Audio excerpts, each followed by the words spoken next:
Hello সবাইকে, আমি সমসী আর আমার আজকে উজ্জয়নে ডে 1। আজ ভোর 5টার সময় সাদা কুর্তি, ম্যাচিং ঝুমকা আর দুপাট্টা পরে আমি একদম রেডি হয়ে গেছি।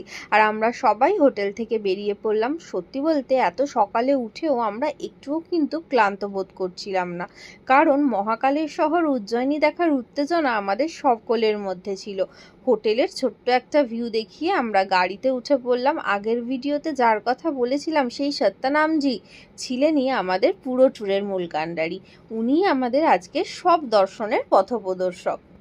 আমাদের গন্তব্য ছিল প্রথম শ্রী কাল ভৈরব মন্দির। মন্দিরে পৌঁছে কিছুক্ষণ লাইনে দাঁড়িয়ে খুব শান্ত মনে বাবার পুজো দিলাম। এই জায়গায় একটা আলাদা শক্তি আছে, ভেতরে ঢুকলেই যেন ভক্তির অনুভূতিটা আরো গভীর হয়ে যায়। জানেন কি, কাল ভৈরবকে উজ্জয়িনীর নগরপাল অর্থাৎ এই পবিত্র শহরের রক্ষাকর্তা বলা হয়।